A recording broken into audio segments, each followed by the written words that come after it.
9월 27일 금요일 열왕기하 14장 1절에서 16절 말씀입니다.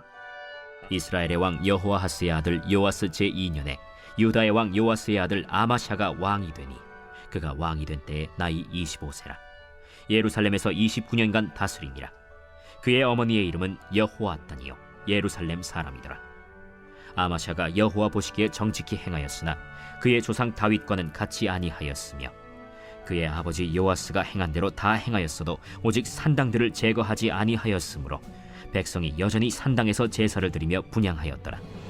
나라가 그의 손에 굳게 섬에 그의 부왕을 죽인 신복들을 죽였으나 왕을 죽인 자의 자녀들은 죽이지 아니하였으니 이는 모세의 율법책에 기록된 대로 함이라. 곧 여호와께서 명령하여 이르시기를 자녀로 말미암아 아버지를 죽이지 말 것이요 아버지로 말미암아 자녀를 죽이지 말 것이라.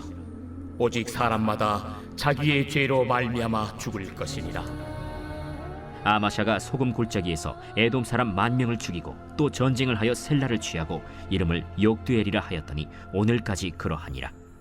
아마샤가 예후의 손자 여호아하스의 아들 이스라엘의 왕 요아스에게 사자를 보내 이르되 오라, 우리가 서로 대면하자. 이스라엘의 왕 요아스가 유다의 왕 아마샤에게 사람을 보내 이르되 레바논 가시나무가 레바논 백향목에게 전가를 보내어 이르기를 내 딸을 내 아들에게 주어 아내로 삼게 하라 하였더니 레바논 들짐승이 지나가다가 그 가시나무를 짓밟았느니라. 내가 에돔을 쳐서 파하였으므로 마음이 교만하였으니 스스로 영광을 삼아 왕궁에나 내 집으로 돌아가라. 어찌하여 화를 자취하여 너와 유다가 함께 망하고자 하느냐. 하나 아마샤가 듣지 아니하므로 이스라엘의 왕 요아스가 올라와서 그와 유다의 왕 아마샤가 유다의 베세메스에서 대면하였더니 유다가 이스라엘 앞에서 패하여 각기 장막으로 도망한지라.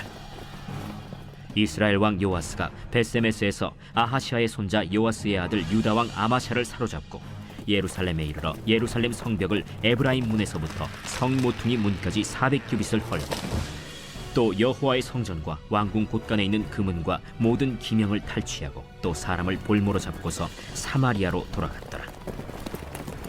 요아스의 남은 사적과 그의 업적과 또 유다의 왕 아마샤와 싸운 일은 이스라엘 왕 역대 지략에 기록되지 아니하였느냐. 요아스가 그의 조상들과 함께 잠에 이스라엘 왕들과 사마리아에 함께 장사되고 그의 아들 여로보암이 대신하여 왕이 되니라.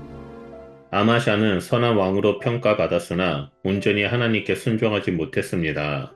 그의 걸림돌은 교만과 불순종이었습니다. 통치 초기에는 율법을 따랐습니다. 또한 하나님 말씀에 순종하고 그의 능력을 힘입어 에돔을 다시 정복했습니다. 그러나 대승을 거두자 하나님을 잊고 우상 숭배를 했습니다. 또한 북왕국 요아스를 도발하여 불필요한 전쟁을 일으켰습니다. 결국 교만과 어리석음이 그와 유다에 큰 해를 초래했습니다. 에돔은 여호사밧 당시 유다의 속국이었으나 그의 아들인 여호람 때 유다에서 독립했습니다. 이후 약 50년이 지난 주전 792년에 아마샤의 때에 다시 유다의 속국이 됩니다. 에돔은 주전 586년에 유다가 바벨론에게 멸망할 때 바벨론의 동맹국이 되어 유다를 공격합니다. 이 사건으로 에돔에 대한 하나님의 심판이 예고된 책이 바로 오바댜서입니다. 이후 에돔은 주전 553년에 바벨론의 나보디두스에 의해 멸망한 것으로 전해집니다.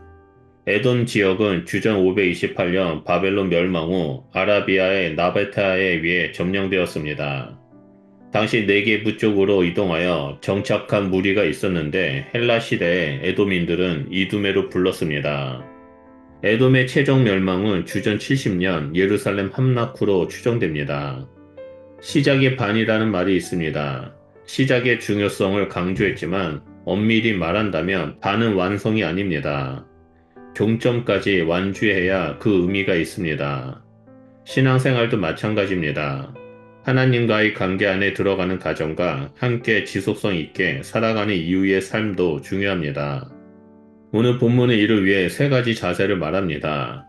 첫째, 전통이 아닌 말씀을 따르는 삶입니다.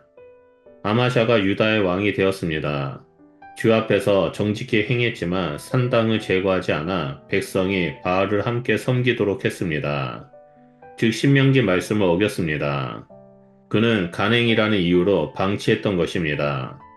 이를 통해 전통, 간행은 늘 옳지 않음을 볼 수 있습니다. 오직 하나님의 말씀만이 진리이며 삶의 기준이 됩니다. 따라서 진리 안에서 옳고 그름을 분별하는 태도를 가져야만 합니다. 둘째, 작은 성공에 안주해서는 안 됩니다. 아마샤가 이스라엘과의 전쟁에서 패해서 성전이 약탈당하고 성읍이 파괴되었습니다. 소금 골짜기에서 에돔을 이긴 것이 교만으로 연결되었기 때문입니다. 이를 통해 우리는 작은 성공이 교만함으로 이어지지 않도록 조심해야 하는 것을 배울 수 있습니다. 우리는 얼마든지 주의 은혜를 우리의 것인 양 왜곡할 수 있는 연약한 존재입니다. 마지막 세 번째로 반쪽 신앙을 조심해야 합니다. 역대기는 에돔에게 승리한 아마샤가 에돔의 신에게 분향했고 그것을 지적한 선지자의 경고를 거절했다라고 말합니다. 하나님 때문에 이겼음에도 패한 쪽의 신을 섬긴 것입니다. 반쪽짜리 신앙을 보여줍니다. 반쪽 신앙은 위험합니다. 반쪽 신앙은 신앙도 아니고 사랑도 아니며 헌신도 아닙니다. 오늘날에도 세상과 신앙 사이에 양다리를 걸치며 반쪽 신앙을 소유한 그리스도인들이 많이 있습니다. 우리는 이러한 반쪽 신앙이 아닌 온전한 신앙을 소유한 자가 되어야 한다라는 것을 오늘 본문 말씀을 통해서 볼 수 있습니다. 신앙생활은 중종 자전거 타기로 묘사됩니다. 페달을 계속 밟지 않으면 넘어지듯이 주님과 관계에도 계속성을 유지해야 합니다. 지속성을 위해 익숙함, 나태함을 조심해야 합니다. 언제나 반쪽 신앙을 경계하고 말씀에 비춰 자신을 되돌아보는 성도님들이 되시기를 축복합니다. 그럴 때 하나님만을 의지하며 살아가는 삶 가운데서 온전한 승리를 이루며 거룩한 삶을 살게 될 것이라 믿습니다. 기도하겠습니다. 하나님, 오늘 본문 말씀에 아마샤처럼 반쪽짜리 신앙을 가지고 살아가는 것이 아니라 하나님, 오늘 본문에 나오는 아마샤를 통해서 반쪽짜리 신앙이 얼마나 위험한지를 보게 해주셔서 감사합니다. 우리는 이 땅에서 온전히 100% 하나님만을 신뢰하며 순종하며 살아가겠습니다. 하나님, 우리 가운데 늘 말씀하여 주시고 하나님의 말씀에 의지하며 살아갈 때 우리를 통해 이 땅을 축복하여 주시고 이 땅에 있는 하나님 알지 못하는 자들이 주님 앞에 나올 수 있도록 우리를 축복의 통로로 사용하여 주시옵소서. 그래서 오직 주님이 주시는 평강 가운데 누리며 승리하는 참된 그리스도인이 될 수 있도록 인도하여 주시옵소서.